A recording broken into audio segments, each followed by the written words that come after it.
Alright, so today we will talk about a very important topic about people who use Godot. Of course, this is applicable only for today.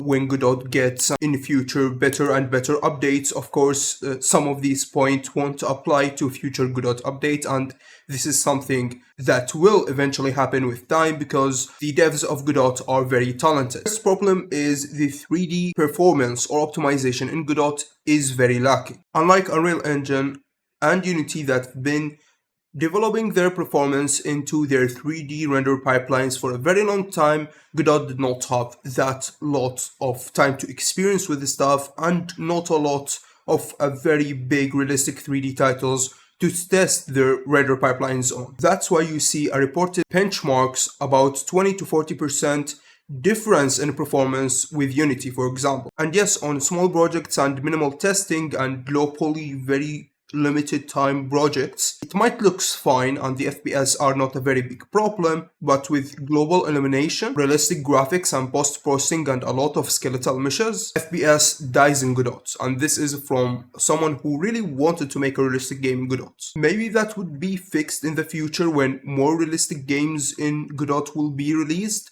but currently there is no. Their render pipelines are still young and still in development, so you might face a lot of problems, especially if you want something. So, for example, if you want to tweak a little bit the deferred lighting, you're probably gonna end up writing a whole C++ models just to add a simple thing that could be there in Unreal or Unity render pipelines. And probably if you want to make a realistic game, I would not even recommend Unity. Unreal would be the best for you. But definitely working with 3D games in Unity is and was better than Godot. In terms of hyper-realistic games, realistic graphic games, 3D ones, Godot is still too limited to do that, or only and you can only do that if you will change the engine itself and actually write a lot of C++ models, which would be a very waste of time. Like,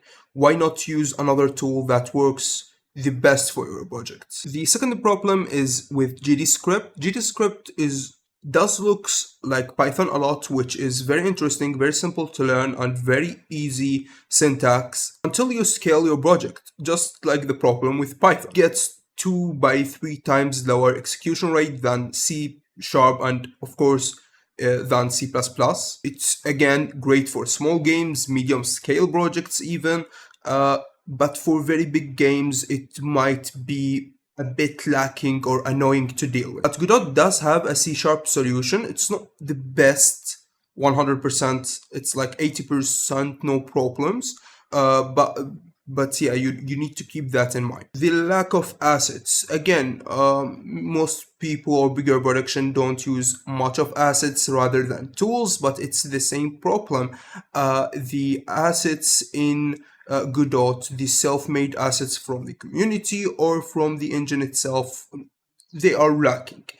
For example, in Unity, you have like, for example, Odin Inspector and stuff like that. In Unreal, they integrate plugins into Unreal itself, and they have like Fab. Godot Asset Store is still very small and young and not mature because it's a new engine, and this is something very known for small new upcoming engines. So it's something to keep in mind that you will not find as much assets and tools to use to integrate. I'm talking about systems, not 3D assets and something like that. We're talking about systems like tools, like an enhancement for the particle system in Unity or something like that, or Odin Inspector. So these types of systems are not, you're not able to buy them or find them in Godot. It's either you hire someone or you make it yourself. Third-party integration. This is something important for big games. So, for example, you want integration with Gaia if you are making a 3D terrain having game, or you want speed tree integration, or you want things like a quick scale bridge. There's things that multiple 3D big companies use. For example, Resident Evil 4 Remake used, well, yeah, they used speed tree, I guess, and yeah, and quick cell mega scans. I don't know what did they use Gaia or not. I'm not really sure. But these are tools that are very known and familiar in 3D big games. So not having these integrations well written into and with Godot will make the process of making 3D games or even some 2D games very hard to do. This is something that people don't put in mind because most solo devs are not really thinking of very big scale, but most of my videos are for all game devs. So even if you are a solo dev, you're gonna work with a big team in the future, or you are planning to make a very big 3D title and you have Godot in mind. I'm telling you that from the start, just to have this information. 3D integration in Godot for tools like this is very lacking. Also, other integrations in Godot are lacking. For example, for audio, tools like WWise and stuff related to that are a bit lacking too. So you're gonna need to put your mind into it. The open source problem. Open source is one of the greatest things. We all agree on that. I hope so. Open source is very great. The problem that I know a lot of solo devs do is they go and choose Godot, and with all the disadvantages they know about and Godot are trying to fix, and that I said before, they know they are there, but their excuse is that Godot is open source. Yes, you're right. We know that, and it's a great thing. But the thing that I'm noticing more and more is that people are not even getting a use of it being an open source. They are not changing stuff in the engine, so why choosing it on some advantage that you are not even using?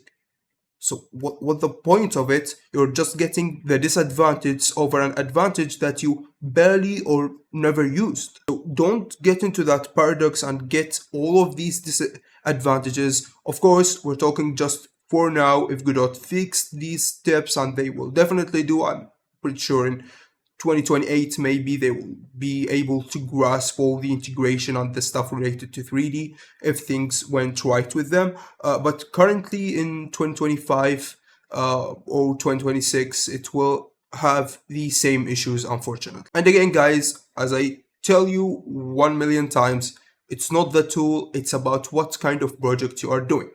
Not every project suits every engine, just like if you want to make a 2D game, you can't make it in Unreal. Or if you want to make a very hyper-realistic game, you cannot make it really well in Godot. Or if you want to make a game that each pixel have a material, you cannot use any engine, and you need to make your own engine. So it's a tool that is suitable for a specific subject. Choose it wisely, and it's not like a fan thing, it's not like a show or something.